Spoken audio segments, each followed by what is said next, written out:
Well, a very good morning to those of you listening in Europe. A very good late afternoon to those of you in Korea. I'm very pleased to be able to introduce today an event focusing on Busan and its development as a financial hub. I'm Mike Wardle. I'm Director and Head of Indices for the ZN Group. I'll be chairing the session today. And my job really is to get out of your way very quickly and let the event move forwards. In terms of our program for today, we have presentations from three speakers: Professor Michael Manelli, Executive Chairman of the ZN Group, Ms. Yang Ji-young, who is the Head of Financial Hub Support Team for the International Affairs Department of the Financial Supervisory Service, and before her, Mr. Park Sung-hoon, Special Advisor for Economy at Busan Metropolitan Government. There'll be plenty of time for Q&A at the end, and those of you who've attended one of the events before know that on GoToWebinar, you can type in your questions using the dashboard, which you see on your screen, and I'll then moderate those questions during the question and answer session. Also to say that those of you who do ask questions, we will pass on your contact details to colleagues in Busan after the event, so that if there's any follow-up or correspondence needed, that's just made that bit easier. And so I'm very much looking forward to hearing from our team of presenters this morning. Before we move into the presentations, our colleagues in Busan have prepared a video that they'd like to share with you. And so I shall be moving into the video just now.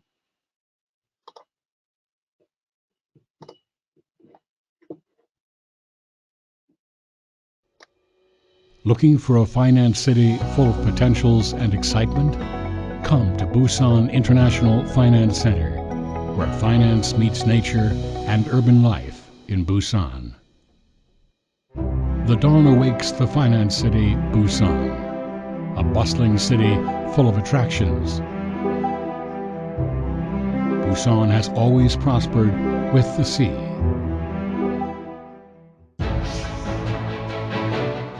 Located at the heart of Asia, Busan is the strategic maritime foothold.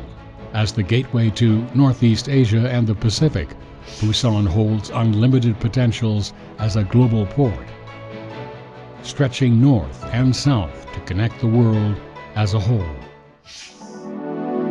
As the center of maritime finance and derivatives, money never sleeps in Busan. Busan has been designated as a regulation-free zone for blockchain technologies in 2019. This will help Busan develop into an international hub of innovative finance, harnessing fintech, blockchain, big data, and many more. Busan International Finance Center is the cluster for public and private financial institutions, home to numerous public and private financial institutions. BIFC houses major public financial institutions including Korea Exchange, Korea Securities Depository, and also foreign institutions such as FATF Train, Qingdao International Trade, and others. There's also plenty of space for entrepreneurs at U-Space, where fintech startups can incubate projects at WeWork, a flexible shared workspace for collaboration. BIFC offers competitive incentives for foreign and financial institutions, including 3 years of tax exemption, subsidies for real estate, employment, training, and facility installment. What's more, there are spacious offices on the 63rd floor of BIFC which can be rented for free and renewed every 3 years. So, come to Busan, where innovation, finance, and nature are perfectly blended in.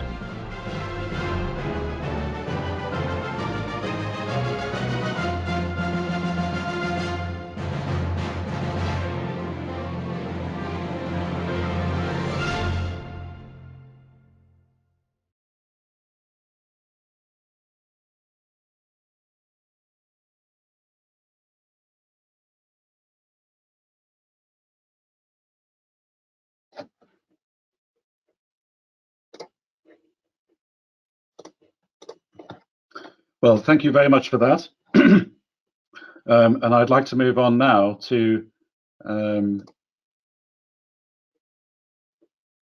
invite Professor Michael Manelli to speak, and I'll just need to sort out the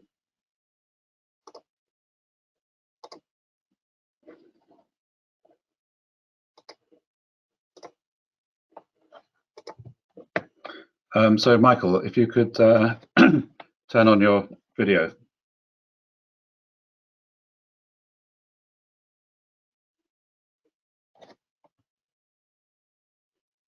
I think you're just on mute, Michael. Sorry. I'm delighted to be here today. I'm a big fan of Busan and have been for many years. And it's really a delight to be able to just set the scene for 10 minutes on where Busan fits within the global financial system. What I'd like to cover is the results from our Global Financial Centers Index. This index is arguably the most authoritative twice-yearly survey of financial centers by industry practitioners. When we began this index back in 2005, we were covering only about 46 centers, but centers have proliferated as people around the world have been developing financial centers in line with an enormous amount of trade growth over the last 2 decades. And these 114 centers are being covered along with 12 associate centers, which might attain sufficient rating to be included in future indices. The last index was published in March 2021 this year, and these will be the numbers that I will be showing you now. This next slide emphasizes, I think, the breadth and depth of the responses. We cover 9 different financial sectors, as you can see here, and we also cover a whole variety of regions around the world. The respondents total well over 10,000 every 6 months, so it is really quite authoritative. And the various sectors here are fairly well represented also, particularly as we're seeing growing interdependence amongst financial sectors. The respondents by region are also particularly interesting. Again, going back some 17 years, it certainly wasn't the case that Asia Pacific would be so strong, and Asia Pacific now represents 2/3 of the respondents, and that is definitely where the action is. This next slide, though, starts to home in on Busan's place. One of the intriguing things is that 5 years ago only, Busan was ranked down in the 40s amongst what was then about 90, so about halfway up the charts. Now Busan is ranked 36 in the world. It's moved up 4 places just from the previous edition, Global Financial Centers Index 28, that was published in September of last year. This truly is an astonishing result when you think that within Korea, there are 2 centers and Seoul is significantly larger. Busan has been punching well above its weight. And as this diagram shows, it's now getting into the big leagues and could be kind of interesting and could be, of course, a lot harder path to travel. Now, as a region, what Busan has also managed to do is to climb within the Asia Pacific region. And you can see here the top 5 centers in each region as they've been going. But as a region, Asia Pacific did maintain its lead, although the ratings declined slightly in the last edition. But Busan increased its ratings, standing out very, very positively within the region. Now, for me, it's interesting because I first went to Busan some 30 years ago, and I can attest that it was a small port town with big ambitions, and it has been completely transformed. On my last visit, I was enormously impressed with the things that you saw in that video. The wonderful landscape and scenery around it, a complete commitment to green, and a very, very vibrant business center. But we must ask ourselves, how has this come about? Well, when we look within Asia Pacific, we can see that there's a tremendous amount of competition going on. And this slide here shows Busan against just the Asia Pacific leading centers, Shanghai, Hong Kong, Singapore, Beijing. You can see again here that rated within Asia Pacific, Busan is points away from Chengdu, from Osaka, even within a distance, for example, of Melbourne. So it has a tremendous future ahead of it if it can keep up this momentum.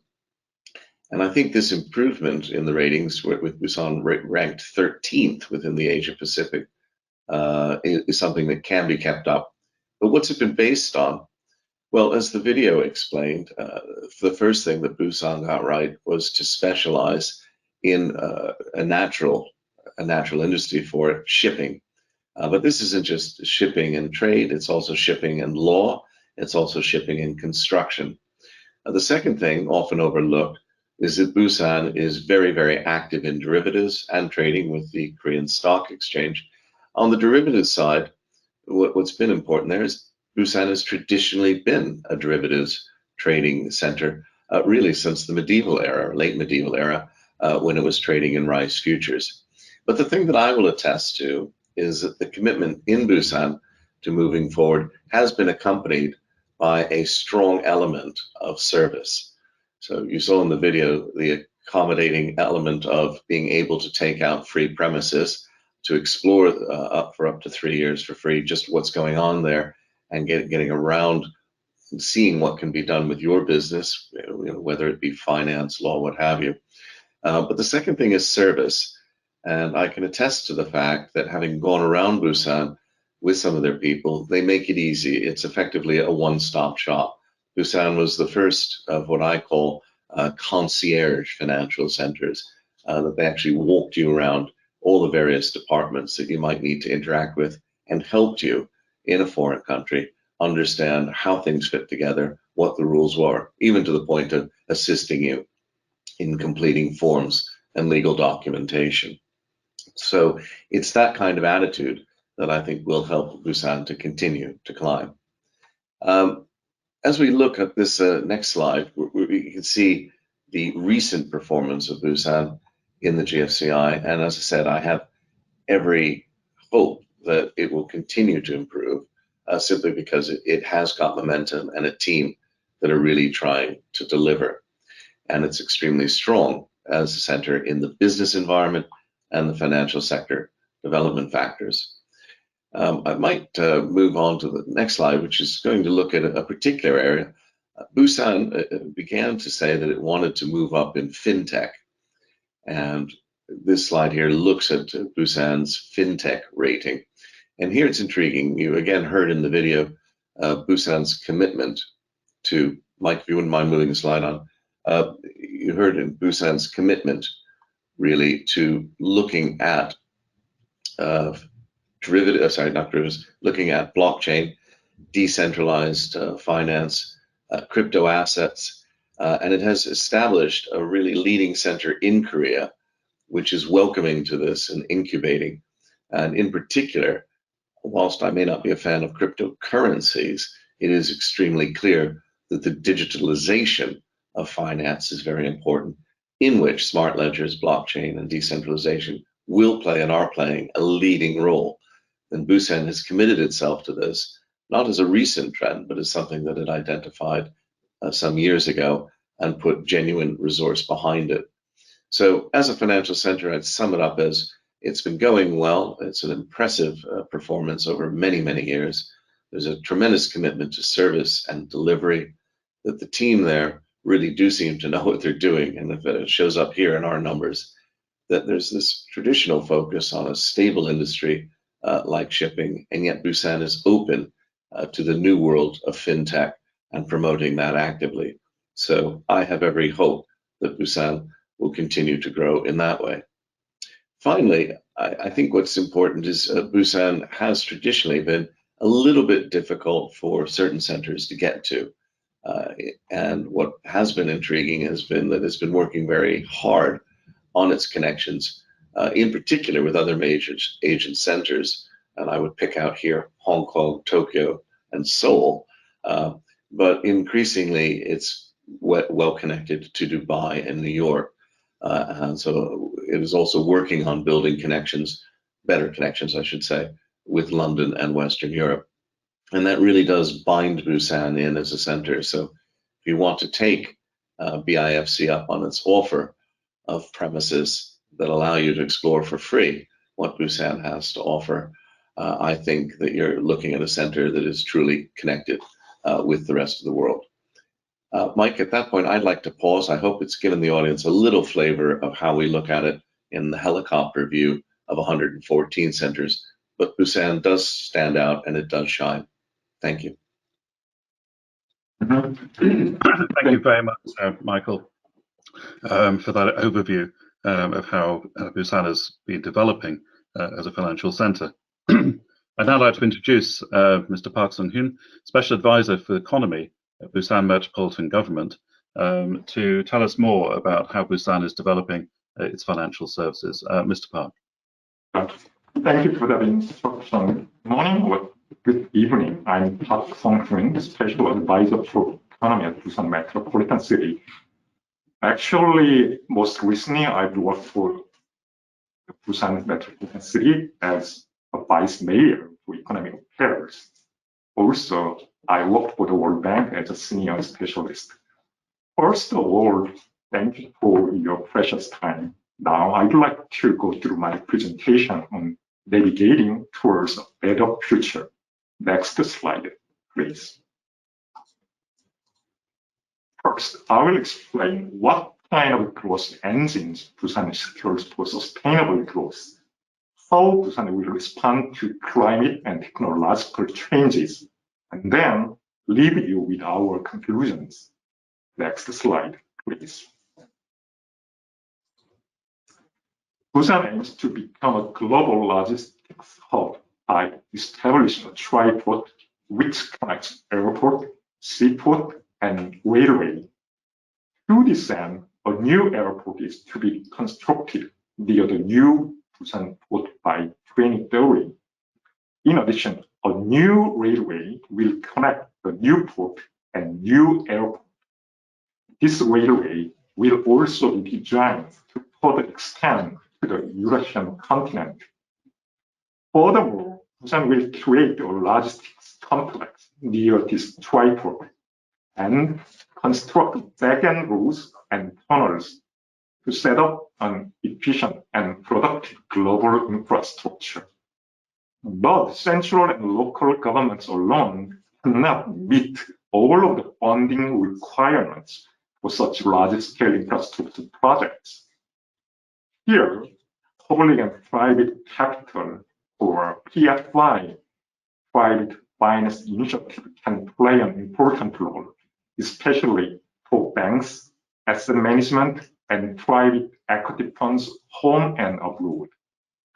We are widely open to global partners interested in investing in large-scale infrastructure so that Busan can step up as a global logistics hub.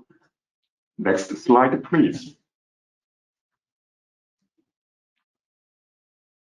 Please, is there any complete glitch? Due to environmental regulatory changes in maritime and shipbuilding industry, demands for new eco-friendly ships are expected to rise rapidly. For example, International Maritime Organization recommended that maritime industry reduce carbon dioxide emissions by 40% by 2030 and 50% by 2050, respectively. The Energy Efficiency Design Index was introduced to ships currently in construction to improve fuel efficiency and cut CO2 emissions. Moreover, it was decided in June that Energy Efficiency Existing Ship Index be applied in 2030 for currently active ships as well. These new environmental regulations will indeed raise demands for new orders for greener ships and replacement with current ships. Clarkson Research also estimated that orders for building new eco-friendly ships will significantly rise in response to regulations on greenhouse gas reduction. This table also shows that eco-friendly shipbuilding orders will rise by approximately 2 to 3-fold from 2020 to 2031. I believe this continuous and sharp increase in orders prove that shipping finance in Busan will maintain robust and stable throughout the next decade. Next slide, please. Busan is located right next to the world's top 3 eco-friendly shipbuilding companies: Hyundai Heavy Industries, Samsung Heavy Industries, Daewoo Shipping and Maritime Engineering. They secure top-notch technologies in LNG carriers and LNG-fueled ships, and are enjoying over 70% of new LNG shipbuilding orders globally as of the first half of this year, according to Clarkson Research. In particular, these 3 companies are going beyond LNG and are trying to develop core technologies for greener ships, including hydrogen and ammonia-propelled carriers and electric or hybrid ships. These show that the Korean shipbuilding market will continue to thrive thanks to environmental regulations, along with technological and R&D efforts for eco-friendly ships.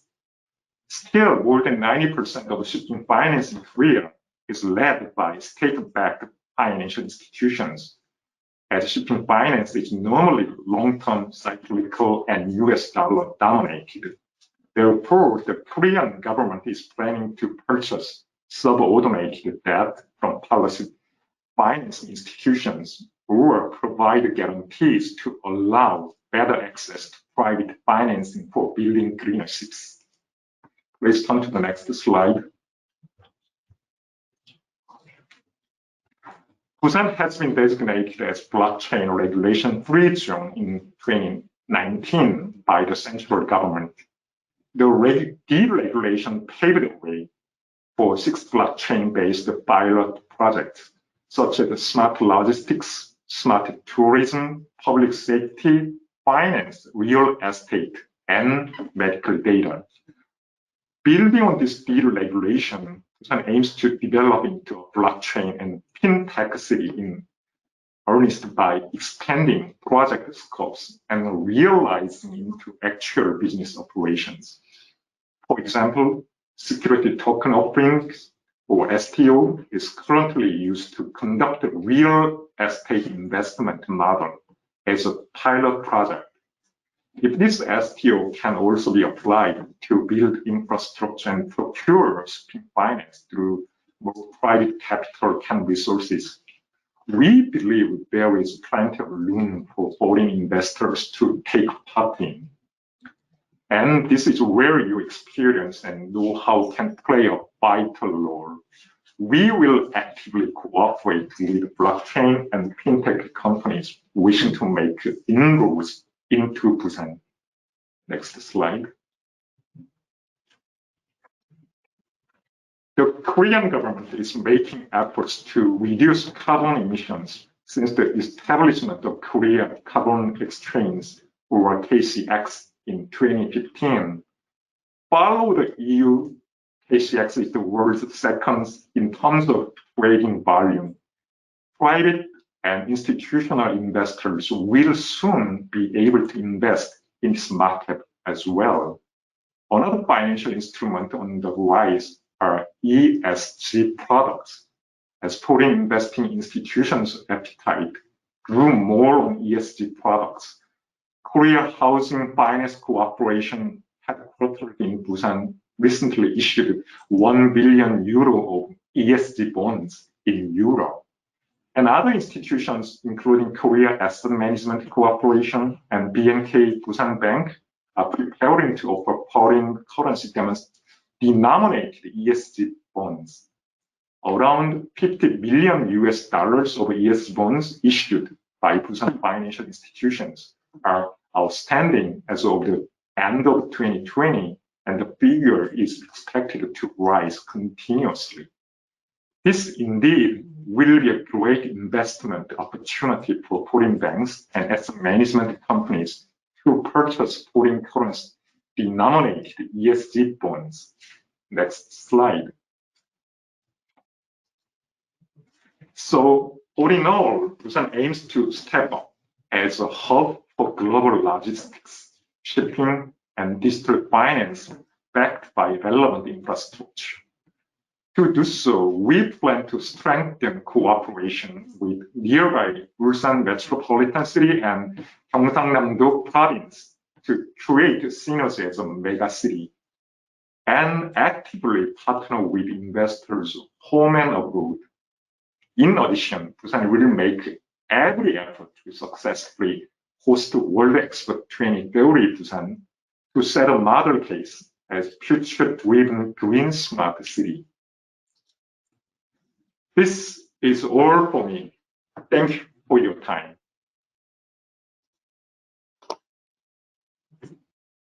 Well, thank you very much, Mr. Park. Always interesting and exciting to hear about developments in places across the world. And I think the focus you give on addressing climate change in the shipping industry and in blockchain and fintech is a real case of specialization and forward-lookingness in Busan. It's now a great pleasure to introduce Ms. Yang Yu-young, who's head of financial support team of the International Affairs Department at the Financial Supervisory Service of Korea. Ms. Yang, the floor is yours. Good morning, everyone. To briefly introduce myself, my name is Jiyoung Yang, and I'm the team head of Financial Hub Support Team of the Financial Supervisory Service. It's my great pleasure to join this online IR conference. Let me move on to the table of contents. It starts with the market overview, followed by a brief explanation on Korea's competitiveness as a financial hub and Financial Hub Korea. Next page, please. Let's first take a look at the Korean economy and financial market. Despite the COVID-19, Korea maintains a strong economic momentum with its average growth for 2020 and 2021 far exceeding that of some developed countries. Indeed, according to the IMF, Korea is one of the three advanced economies whose GDP is expected to recover to its pre-COVID-19 level within 2021. Its economic fundamental is also in good shape, boasting world's 10th largest GDP. Next, please. Korea's capital market is also strong, with the total market cap of the Korea Exchange amounting to $2,180 billion and foreign stock investment exceeding $500 billion as of 2020. On top of this, Korea has the third largest banking market and seventh largest insurance market in Asia, with an extremely low NPL ratio of less than 1%. Korea also has the world's third largest pension fund, following Japan and Norway, and such abundant pension fund surely provides a wide range of business opportunities to global asset management companies. If you take a look at the graph on the right, you can see that Korea's fintech adoption rate is as high as 67%. This rate indicates Korea is an optimal place to nurture fintech businesses thanks to its outstanding IT infrastructure. Next, moving on.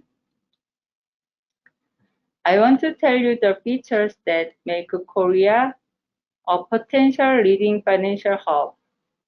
First is Korea's well-developed capital market.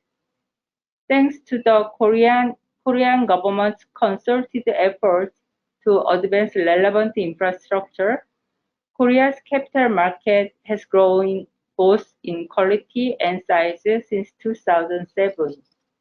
As a result, market capitalization ranked 12th and the number of listed companies ranked 8th in the world as of 2019, with foreign holding of listed shares increasing from $98 billion in 2001 to $700 billion in 2020.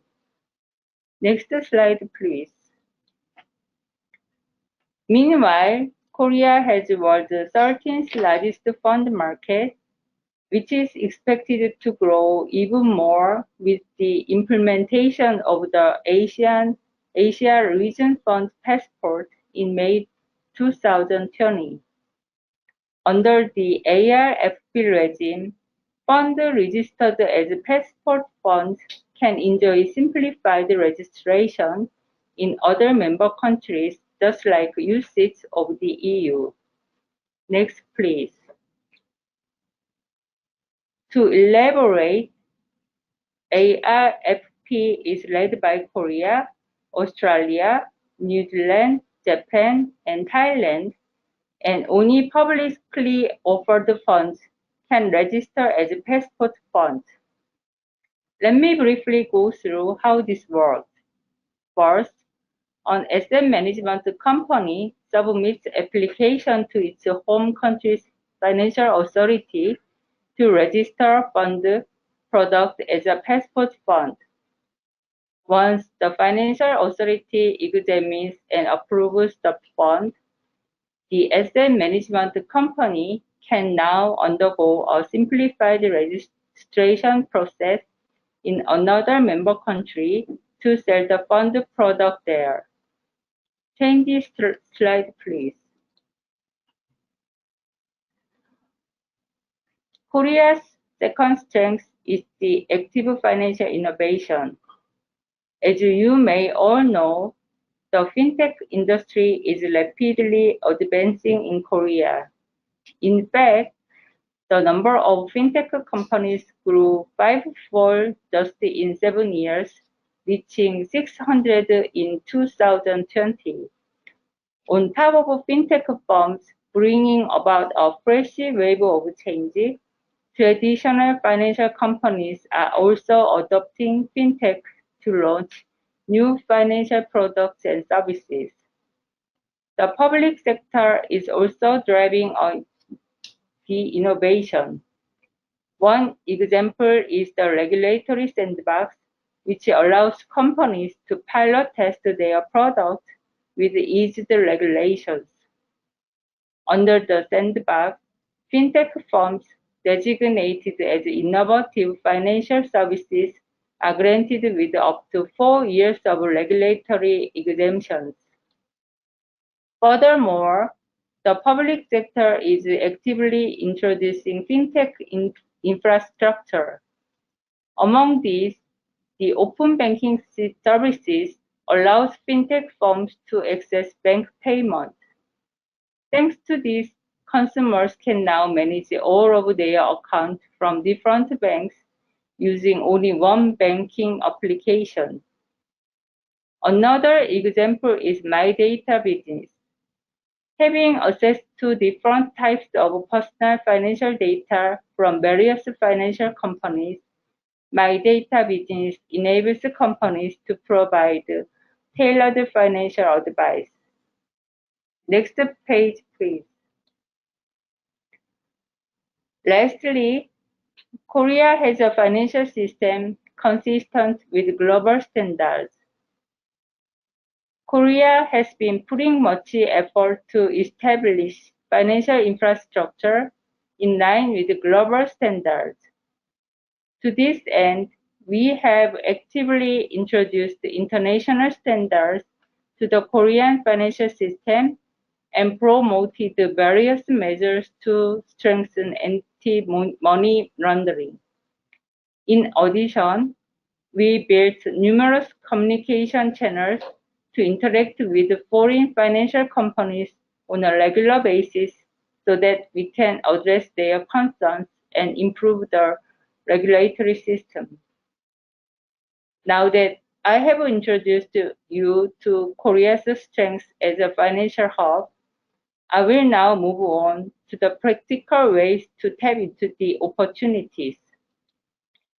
Within the FSS, we have an organization named Financial Hub Korea, which is dedicated to provide one-stop service for those foreign financial companies applying for license to operate in Korea.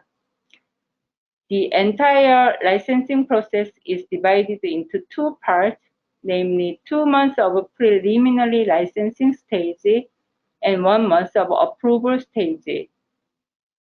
The process involves two financial authorities, including the Financial Services Commission, which is in charge of making final decisions, and the FSS, which is responsible for taking applications.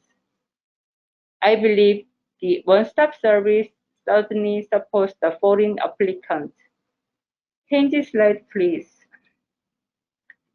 If you are interested in advancing into the Korean market, please visit our official website at www.fnhubkorea.kr.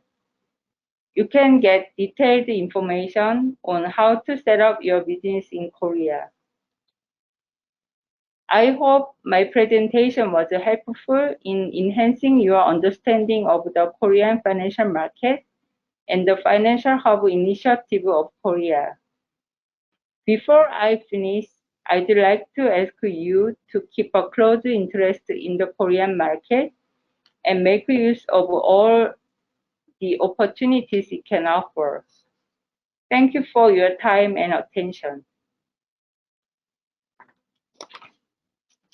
Well, thank you very much, Ms. Yang.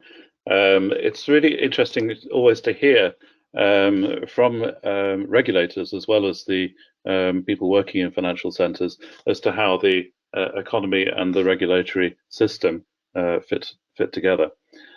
So we do have some time for questions, comments and answers. Do use the question box on your dashboard on the screen to send in your questions. But I do have a question really for Busan and Mr. Park, I think. In terms of being a global logistics hub, in your comments you mentioned that there will be opportunities in infrastructure investment with global partners. I just wonder whether you could give any examples of public-private mix and global partnership in Busan and some of the details behind that. Yeah. I will explain. Okay. So to be a global logistics hub, so geographically speaking, Busan requires more tunnels and budgets due to the natural environment, including the sea, mountains, and rivers. So until now, so there were 13 PPPs undertaken, public and private partnerships. Currently, 2 bridges and 5 tunnels are operated under private and public partnerships. Most projects guarantee up to 30 years of tolls as revenue or a proportion of income for private companies. At current time, an Australian asset management company like Macquarie is actively operating in the Korean infrastructure market. There are vast investment opportunities in establishing large-scale infrastructure. As Busan is striving to attract 2030 World Expo and create a tripod to step up as global logistics hub. Our arms are wide open for foreign financial companies such as asset management companies and PFs who wish to become potential private-public partners for competitive and mutually growing investment. And just a follow-up, Mark Worrell in the audience has asked, how do we get in touch to make to explore opportunities for infrastructure opportunities? Mark, I'll make sure that I pass on your contact details to colleagues in Busan. But is it directly to the Busan Finance Center or to the Metropolitan Government that people need to be making approaches?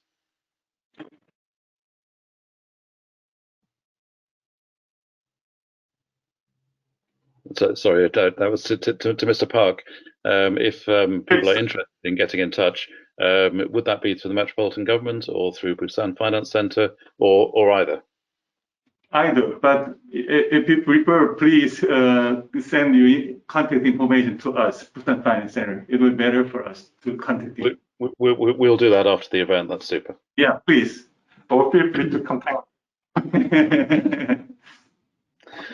Super. I've got a question just on whether there are tax and fiscal incentives for employees or companies that move to Busan. So are there any tax or other incentives to come into Busan other than the opportunity potentially for free office space?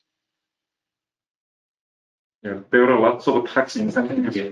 Okay, let me explain. Okay, in terms of the space things, we are offering the 60/30 forwards the rental fee for up to 25 years. Actually, up to 3 years. I mean, every 3 years we have to reviewing the evaluation. I mean, performance. We are free. I mean, rental support up to 25 years. For one people, the space is allowed to the 10 square meters. And then also there is the income tax and then also withholding tax for the corporate customers, depending on the capital injections and in terms of and then also depending on the number of employees. We are showing all the detail on our homepage. If you want to have more detail, please visit our homepage, please. So I hope any financial or foreign financial institutions take advantage of that and get the most out of it. That's super. I've got a question just about the EU Commission Fit for 55 initiative in terms of the climate and transport, and just wondered how you think that this initiative and any other similar initiatives are likely to impact Busan.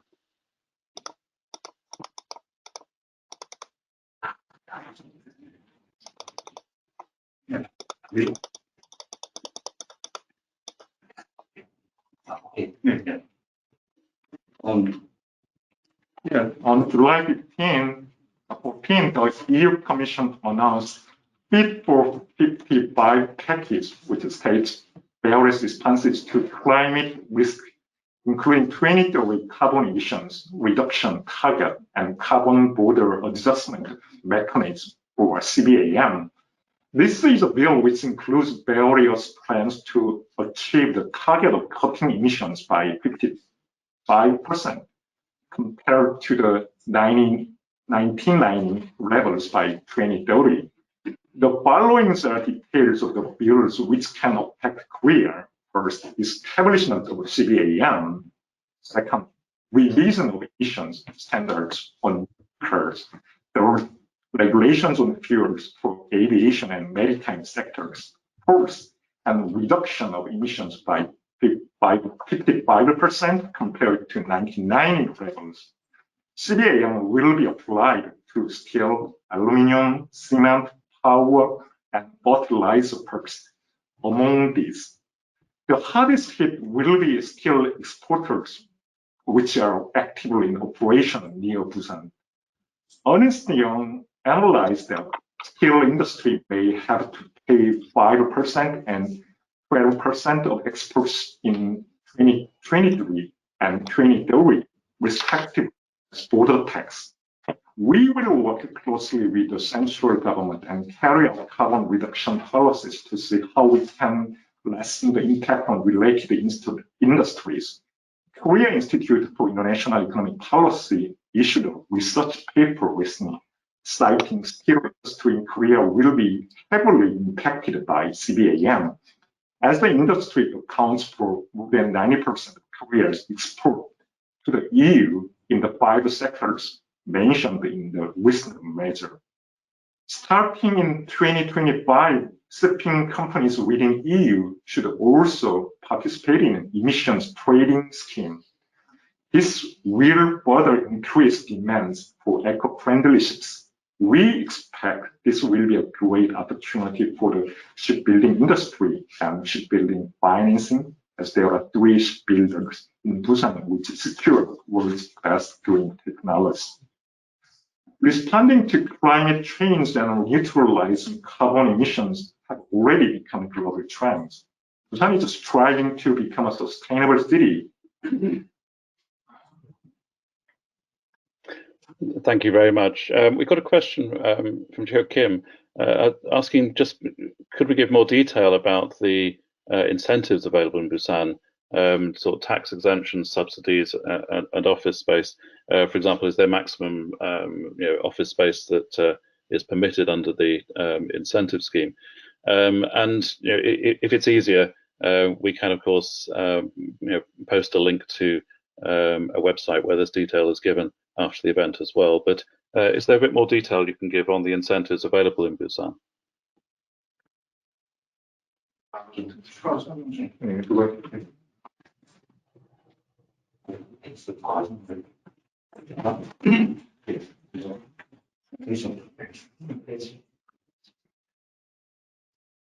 Okay, wait a second, please. We will give you the detail our incentives and the subsidize, but also the rental spaces as well.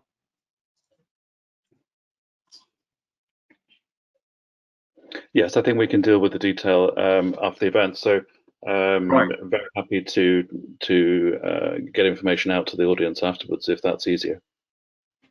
Okay. Very briefly, just I will update the income tax and also the purchasing and then the subsidies for the rental free and also the subsidies for the employment. We also giving the training support as well.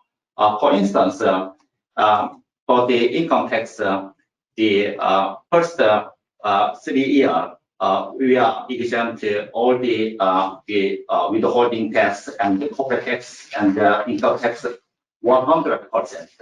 And then following the 2 years, we are giving the 50% of this reduction for this corporate and the income tax. In terms of the space, the incentive, as I also mentioned before, the 63rd floor is rental fee of the 25%. If you are also occupying the other buildings, we are also supporting 50% of the your rental fee and also purchasing the facilities.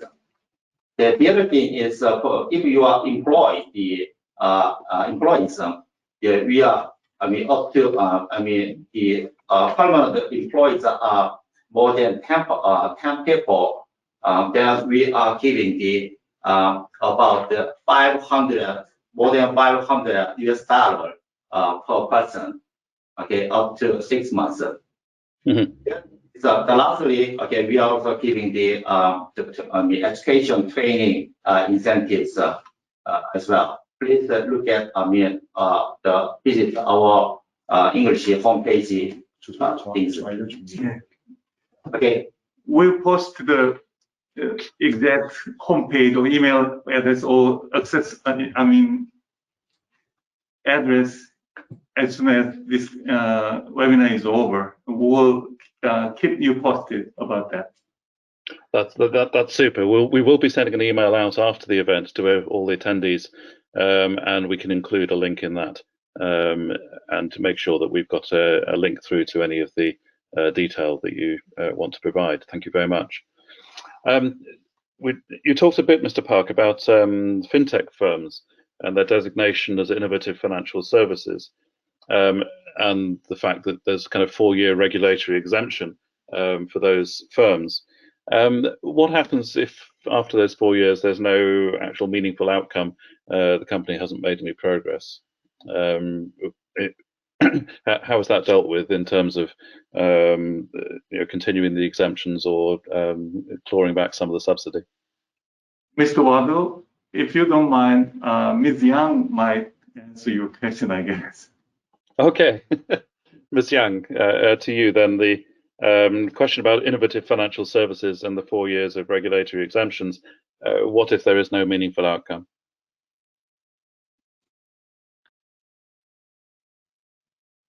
I will give you an answer with the help of English translator for better communication. Is it fine?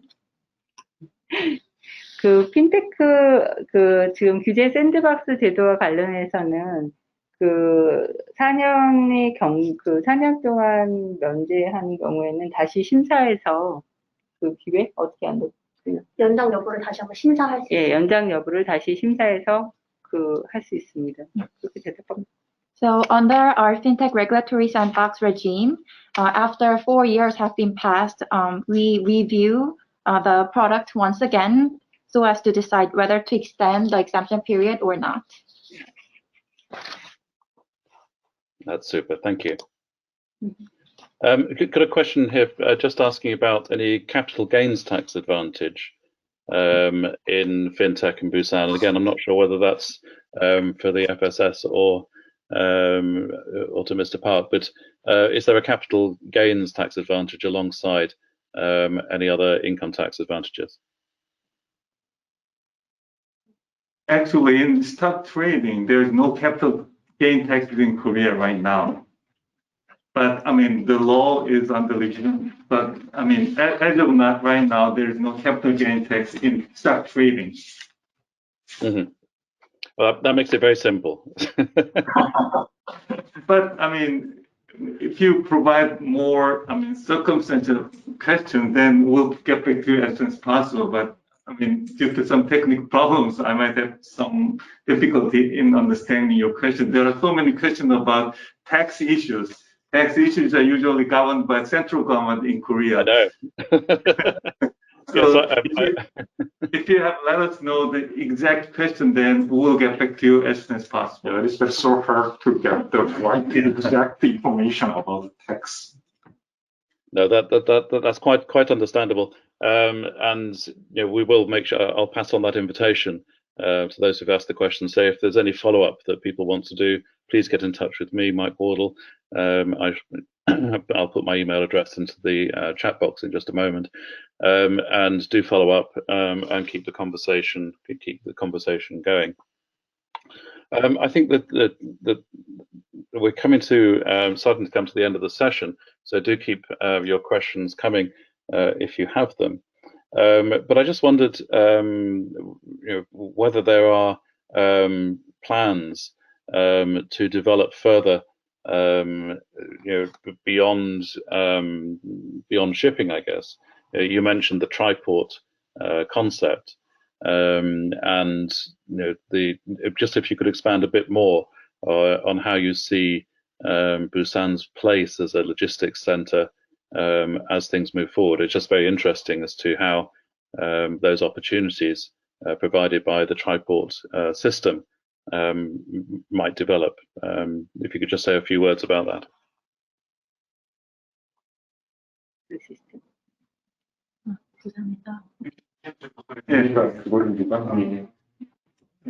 Let me answer briefly. I mean, as many other cities in the world or around the globe, we are looking for some new growth engines because we have some climate risk.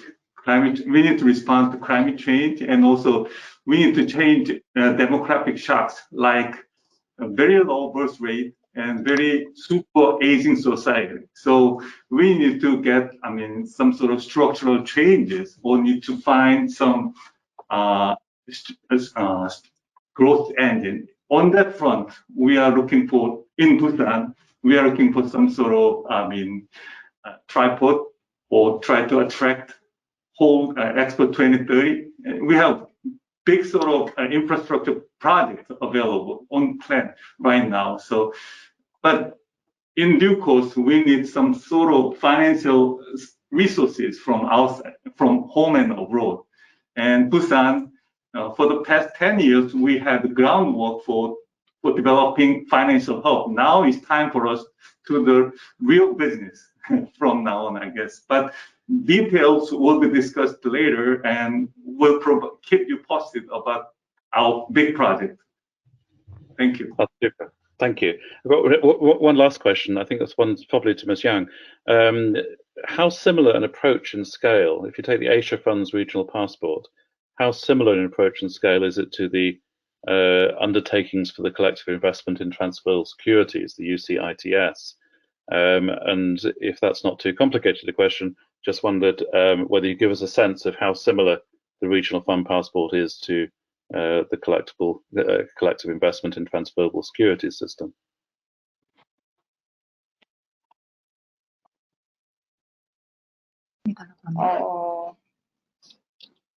비슷한,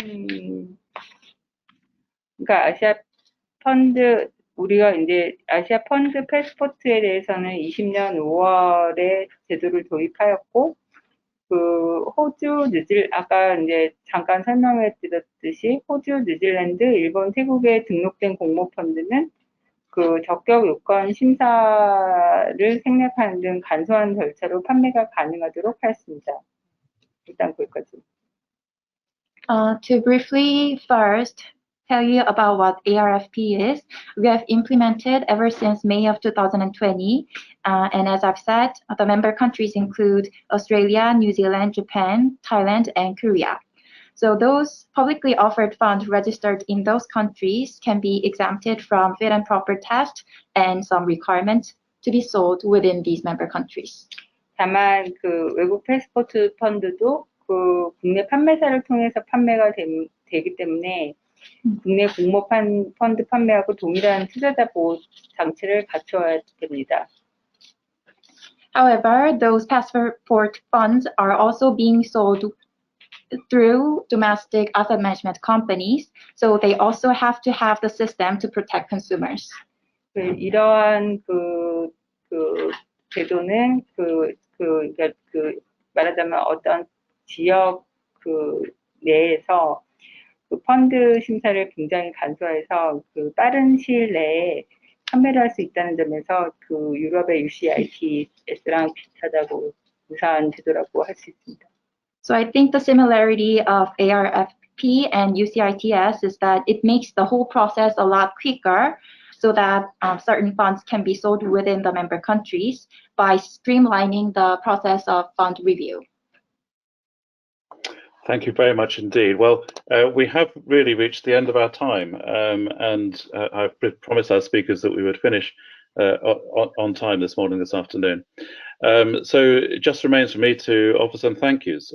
First of all, thank you to you, the audience, for attending and for your attention and questions today. Second, thank you to our three fine speakers, Professor Manelli, Mr. Park, Ms. Yang. Thank you for your efforts this morning, both in your presentations and in answering questions. And thank you to Busan Finance Center for working with us to organize this event and to ensure that we have the opportunity to engage with developments in Korea. So my thanks. Normally I'd be able to throw open the floor for a round of applause for our speakers. Today I'm afraid I can just offer you a very small round of applause. But our thanks are very genuine. So thank you very much indeed for your time and attention this morning. So all remains for me to say goodbye. Please do get in touch if you have any further questions, and we hope to see you again at future events focusing on the great city of Busan. Thank you very much. Thank you. And as explained earlier, so finance industry is our growth engine. So we put a lot of effort into making Busan this top-notch global financial hub. So please help Korea and Busan to get our potential widely and globally. Thank you. Thank you very much. And goodbye, everyone. Thank you. Thank you.